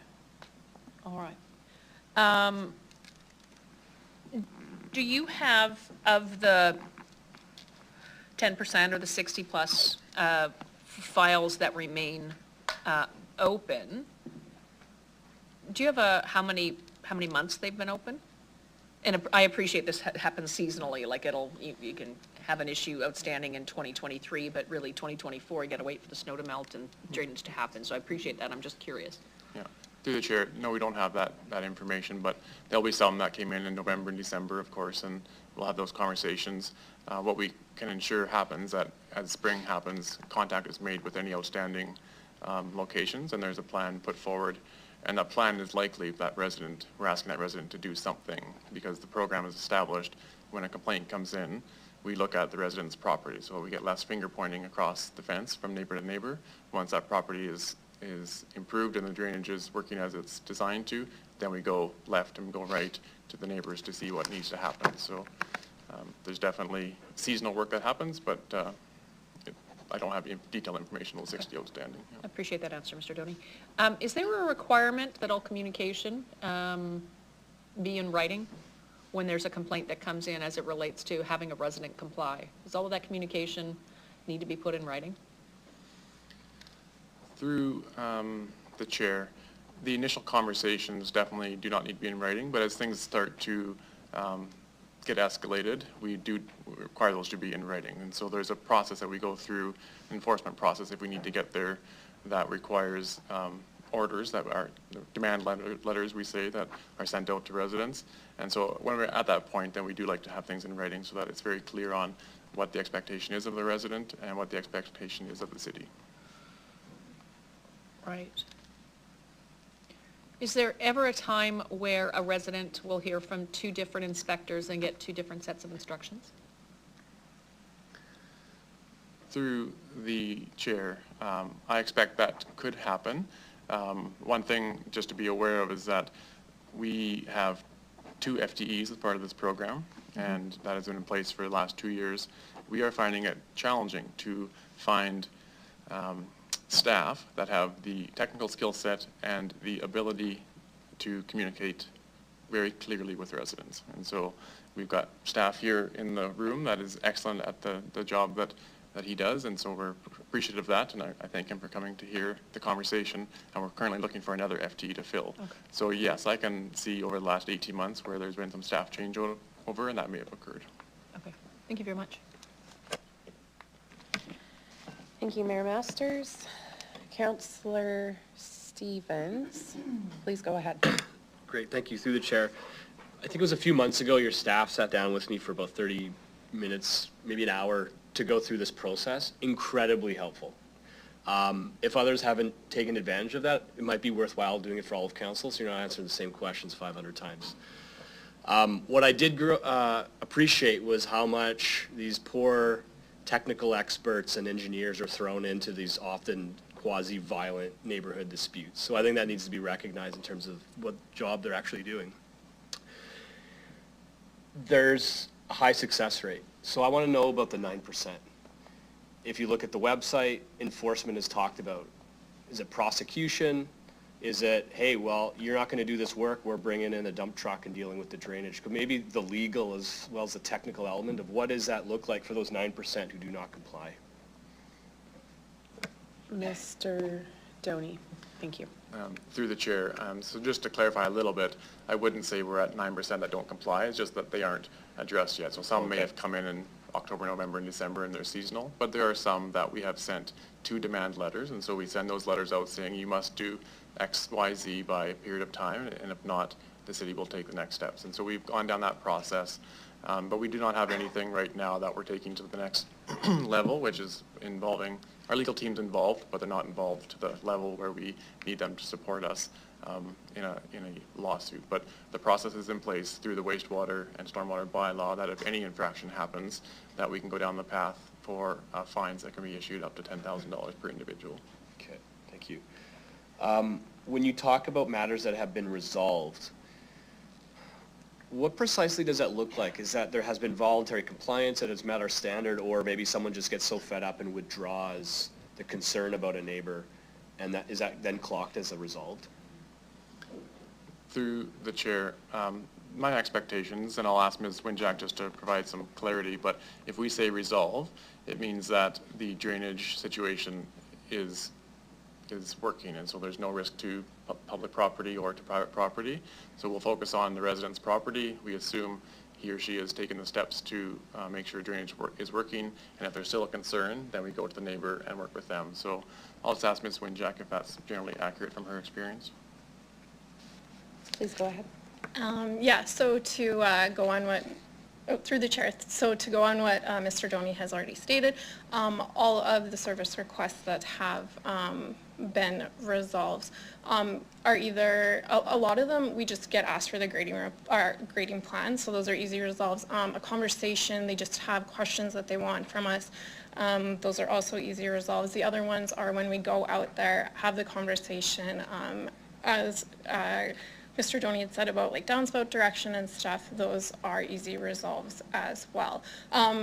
As soon as we have went out to a property that required survey work and actual grading work to be done, those ones are resolved after the grading work has been done. The resident will call us back to just do a double check and make sure that the work meets what the grading or the surveying has stated, and then those are resolved from there. So yeah, in most cases they have been resolved by the work that's been done, or they've received the information that they needed.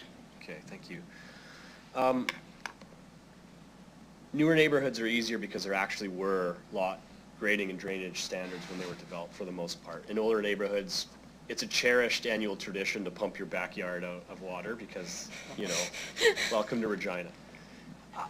Do people know that? I only learned about that as I went through and had a great engagement with your staff, and that, you know, if you're in North Central or Cathedral, there's only so much that we can actually do because things have shifted. So do the folks in those established neighborhoods know that the enforcement capacities kind of stop at some point simply because there is no standard that we can enforce? Through the chair, and so that's one of the reasons why this program is important, is the education aspect. So we've got documents like these that help, but the best case scenario is that one-on-one conversation. So as Councillor Stevens has mentioned, before 1974, there is no approved overland drainage programs in place, and so we do not go out there and try and make one for the entire community. It's not practical. We go there and make sure the water is flowing downhill to the catch basin. So it's simple drainage math to go from one point to the other, and we make sure that it's working with the lot that is complaining and then the neighbors in the area.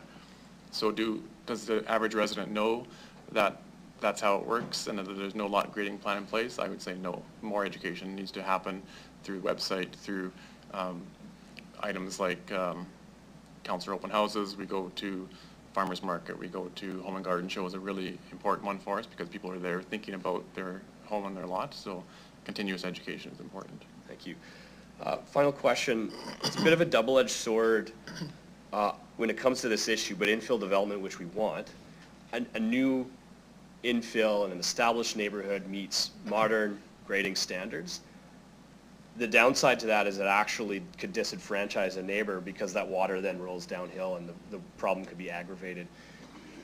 Is it just a kind of an evil we'll have to live with, or is there anything that you think we should know or need to know about how do we address conflicting standards, the new standards versus, you know, established neighborhoods where you have a nice big bowl in your backyard?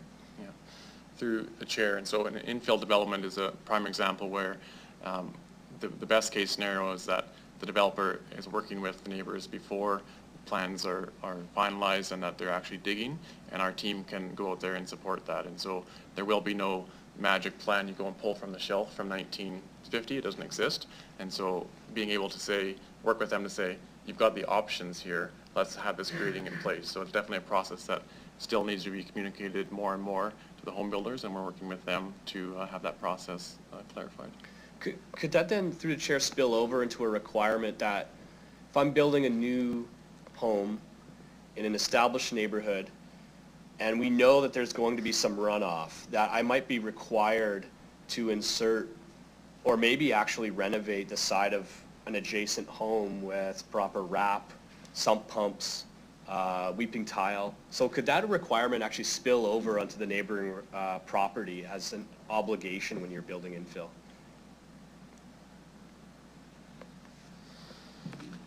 I'm going to start and ask for some help from my team. Generally, no, for individual residents. Okay. For larger developments like condo developments, they are required to retain their stormwater, not have a negative impact on surrounding areas. But for individual residential lots, that's not the direction we've taken. Just ask Mr. Comrie if he has any more information to provide or details. Mr. Comrie? Through the chair, when an infill, I guess with the new infill project, part of that permit review process is that the city will actually go out and survey the two adjacent lots and try to take an average to hope that that infill building is not negatively impacting those other neighborhoods. And like Mr. Doney said, we're trying to kind of just have things drain the right way because there is no grading plan. So I think that's my understanding, is that, you know, it's giving a grading plan to that builder or that homeowner that's building that construction, and then they still need to have that grading certificate prior to occupancy. But instead of it matching the developer grading plan that we have for new developments, it'd be matching the plan that we provided them at that permit application to try and be consistent with what the two neighboring lots are. Perfect. Thank you. That's all I have. Thank you, Councillor Stevens. Councillor Findura, please go ahead. To you, Chair, thank you.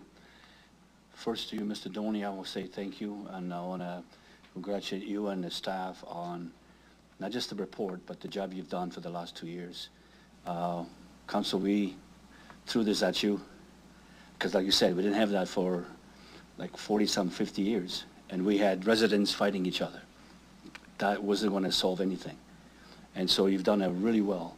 So you mentioned about face-to-face. You talked about having contact with residents, not just one, but many. So my question is, when you have, like, let's say North Central, other areas with the alleys, to dealing with residents who have a fence-to-fence, and you have 5 or 6 of them. I'm just going to say first is that I've dealt with one and you've dealt with one, and you've helped out tremendously for me as a representative, as a councillor in the area. But my question, and not just question, but the comment is that your involvement, your hands-on, Mr. Doney, it makes a difference. And I do appreciate that from as a representative, as a councillor. And you've done very, very well there, and your staff. So now dealing with 4, 5, 6 residents in the area where things been built up for years, what kind of trouble are we finding ourselves into? Madam Chair? Mr. Doney? Go ahead, please. So through the chair, so some of the more complex ones do involve 5, 6, 10, 20 neighbors because of the challenges that we have, but we start with the resident that has complained to make sure that their situation is as good as possible, and we've made whatever changes we can in that particular lot. And so once that is done, it's meeting our expectations, we simply move to the left and the right to then talk to those residents and make sure that they know what their responsibilities are and that they are implementing the changes needed. And like you'd mentioned, the face-to-face conversations is what works. A conversation over the phone is just a starting point. We have staff that go out in the field and meet them, talk to them eye to eye to make sure that they understand the implications that happen if they don't make changes and the positive impact for their property and for their neighbor's property. So some of these are complex and they will take seasons to work through, but we're seeing great success by having those one-on-one individual conversations. Okay, thank you.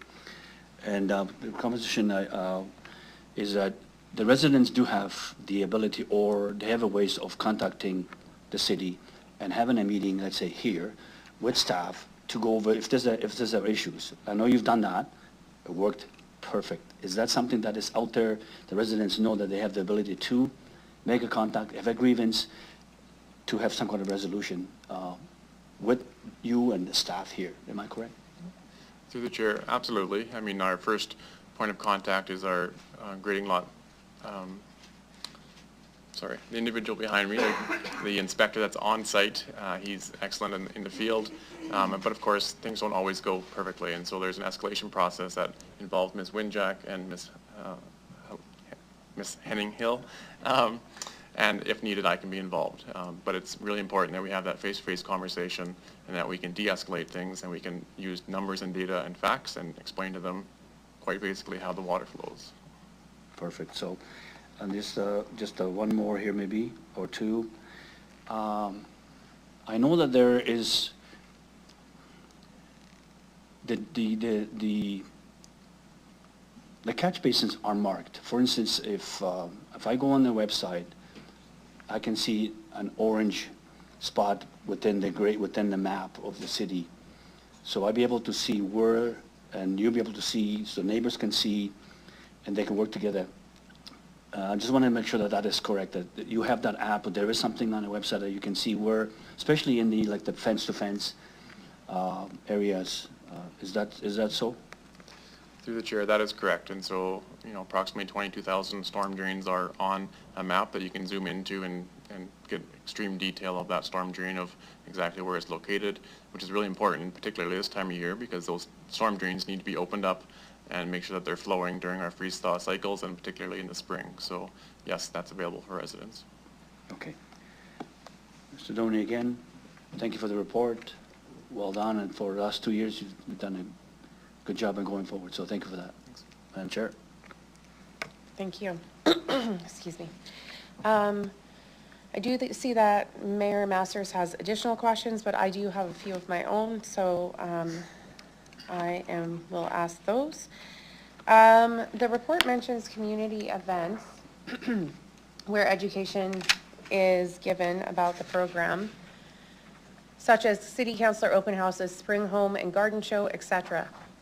Is there examples of other kinds of events that staff attend as well? Mr. Doney? Through the chair, I'll ask Ms. Winjack as far as what we have attended in the past and potentially what we might be attending in 2024. And just before she speaks, this is also the same team that oversees our food establishments or grease traps. And so there's lots of conversations that happen that can be related. Go ahead. So through the chair, at this time, the councilor open houses and the home and garden show are the only ones we have done, and that is purely just for the fact that we have 660 service requests, and it has been a challenge to keep up to them. So getting the education and the awareness of the program out there is important, but also doing it at a pace that we can keep up to the service requests that come in is also important. So as the program has grown and people are starting to get used to it being out there, we intend to be at more community events to promote the program. Okay, thank you. The report also mentions vehicles that are needed to support the program. And I'm sorry if I missed this. I don't think this has been discussed today, but what vehicles are needed to support the program that are to be delivered, I believe, this year? Mr. Doney? Through the chair, so council approved back in 2021 capital money for vehicles and equipment, and so we tried it out for a year and 18 months to see if we could do it without equipment, and we quickly found that it's really important to have staff have a city vehicle so they can take surveying equipment out to site, but also so they aren't using their personal equipment or their personal vehicle. As Councillor Stevens said, these are not always warm, welcoming locations, and situations sometimes do escalate, and so having even your personal license plate there has not been a risk, but has been a concern that's been brought up to us. So the intent is that 2 vehicles will be bought in 2024 because we now know the program is needed and established and will continue going forward. Thank you. We've touched on this a bit, that if a primary property doesn't do everything in their power to mitigate drainage concerns, that's wording from the report, is it accurate then that investigation into the adjacent properties doesn't occur until that's happened? Through the chair, generally yes, and so I know that report is worded very strongly. We use our discretion, obviously, and so we're not looking to move heaven and earth, but if they've done everything they can do to make sure that their lot is in compliance, then we would move to the other ones. But if they're not willing to remove their garden, for example, because it's important to them, we're not going to start talking to neighbors and ask them to remove their garden. Sorry, what was the last part again? If they won't move their garden, what did you say? We wouldn't be going to ask a neighbor to remove their garden. So for example, if a garden box was stopping the flow of water from a storm drain, and they said, no, I can't move mine, then we're not going to go talk to the neighbor and say, well, then you need to move yours, because we need to focus on the situation that has made the complaint. And we learned that very quickly, is that we get a fair bit of this happening, neighbor to neighbor, and so we can solve that by addressing the individual that's called first and making sure that they're making the changes required. Right. But you mentioned that there is the opportunity for discretion, so if there's like the potential for more changes, but it's going to be cost prohibitive, but the neighbors could make some less costly changes that would be helpful, that wouldn't prevent staff from moving on to explore other options that within reason. Through the chair, that's accurate, yeah. And so we're looking for certain elevations, and we would definitely use our discretion to see how much has been done in the Okay. current site and then the future sites. Yeah. Okay. And when will administration have the list of contractors to provide residents? That was noted as the next step. Any thoughts on when that will happen? Yes, through the chair. So that's a lesson learned, that residents simply just didn't know where to turn to get help. And so we're going to issue a request for qualifications, and that'll be a list where we put together contractors that have experience in the area to be able to, for residents to be able to call and contact. The objective would be to have that available this year, so we'll work with our procurement team to have that out so that residents can have that list available. Great. So I also appreciate all the work that's gone into this so far. I've had, I think, just a couple of residents who had issues that I thought could be resolved by this new program, but I had a bit of trouble getting folks referred for their lot grading questions and concerns. Instead of it being offered, I had to sort of advocate for it. So I'm wondering if is that just a need for more awareness amongst staff who are interacting with residents, or is there any thoughts on why that would be the case? Through the chair, so what we do find is when residents call in, they've got a drainage concern. So drainage is very wide and broad, and so sometimes it takes a fair bit of work to drill down into, is it puddling on the street? Is it a lot grading concern? So it may take some effort, but I think it's education internally and externally that this program exists, and that we've got dedicated staff that can go and help solve some of these lot grading problems. Thank you. That's all I have. Councillor Nelson, you have your hand up. Please go ahead. Thank you for that. Thank you, Councillor Sikiniak, for the questions. Those were more along the lines I was going for. Just one quick question that we didn't touch on, and just because I've had this problem with neighbors in Ward 7, trees, what is kind of the, what is administration's take on tree removals to help with the grading and to help with the drainage and stuff? Because I've had that complaint from a couple of residents. Through the chair, sorry. Through the chair, so that is one of the complex situations that we deal with sometimes. We do not want to remove trees if we don't have to, whether they're private or public. They provide positive benefit to the community. So a tree would be removed or requested to be removed as a last resort. That's the general direction we give to staff. Of course, every situation is different, but those are more complex where we've got a 50-year-old tree and it's impacting drainage. That's something we need to work through and see how else we can solve it by not removing the tree. Okay, thank you for that. That clarifies. I also do want to be noted here, with your engagement, you also, when I hosted a community event, staff were happy to show up and engage with the community as to the draining problem. So I just wanted to note that and let you know how much we appreciated your involvement in my community event with these questions. That's all I have. Thank you. Thank you, Councillor Nelson. Mayor Masters, please go ahead. Thank you very much. I think Councillor Stevens triggered an extra couple questions for me in terms of showing up in the middle of a dispute, which I'm sure one of the reasons why council had produced this was to actually try to mitigate that. When that happens, what's the assessment? Is there an assessment done of the nature of the dispute? Like, is a complaint just taken at face value? Through the chair, so what we learned is that it's important to deal with the residents that's calling in. So, so typically we wouldn't show up in a dispute because we're just going to talk to our resident, just if maybe that resident is interacting with a long history that we're in that middle of that situation. So what we would do, or recommend that we would do, is focus on whoever's had the complaint.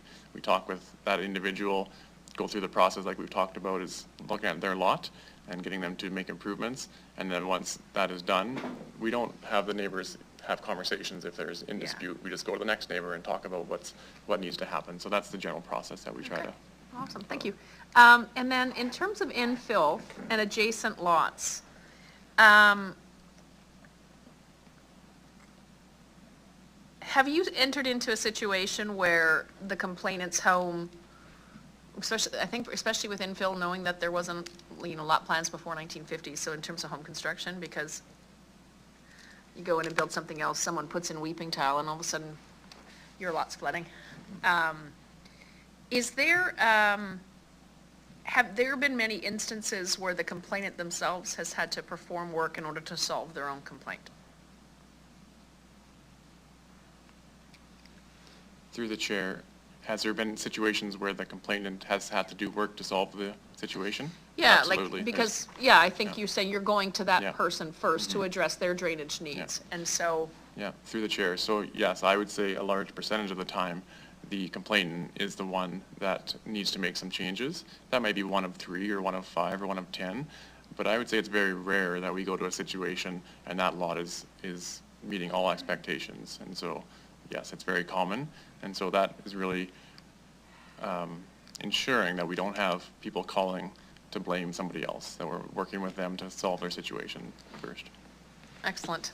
I think this question might be for Ms. Williams from a risk and liability perspective. Have we had any instances where matters have escalated to legal filings? Ms. Williams? Through the chair, since my tenure, no, we have not, but that tenure is very short. Prior to my involvement, I understand there have been some files. I don't know if Mr. Downey is aware of the outcome of those, but it's not common, I can say that, but certainly not since my tenure has begun. Mr. Domi? Through the chair, as part of this program, yeah, nothing has gone to, what I'll say, external legal, where we've actually needed to go to the arbitration or to a court case. That is an absolute last resort. We have demand letters, which are worded very strong in legal reviews, but not to the point of escalating it beyond that. Okay, thank you very much.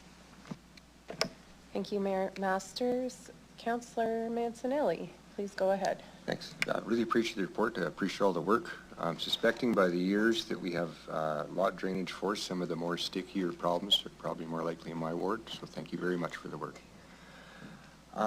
Operationally, I noted the 2 vehicles being added. I'm just thinking back to the efficiency review, the fleet numbers paring down on the ratchet mechanism, and I'm just kind of interested on how that whole line of operation overlays with the addition of vehicles added back to the fleet right now, if that ratchet mechanism was applied. And just want to know how things are going. Yeah. Through the chair, yeah, so it's a very common practice that we look at any available vehicles, whether it's in our fleet pool or ones that can be redistributed. So in the last couple of years, definitely our bylaw team has got new vehicles, vehicles that were repurposed. So that's a thing that definitely happens.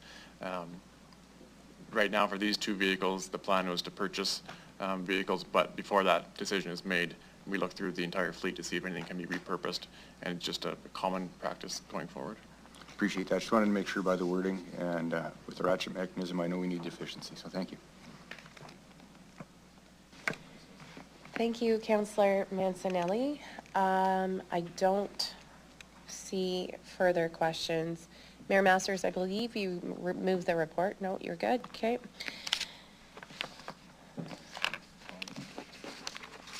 I'll ask the clerks to start the vote, please. Councillor Nelson, you want to give your vote? In favor, thank you. Thank you. In favor.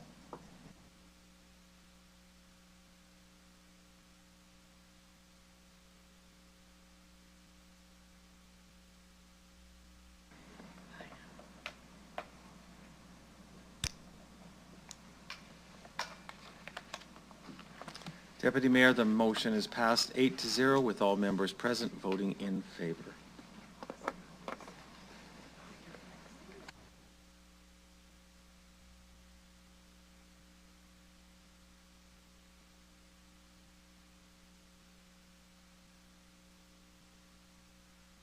I need a motion for private session, please. Thank you, Councillor Mancinelli. Councillor Moll, I see you're next time. All in favor? Or any opposed, I guess we'll say. Okay, carries. We're going to recess until 1 o'clock. Thank you.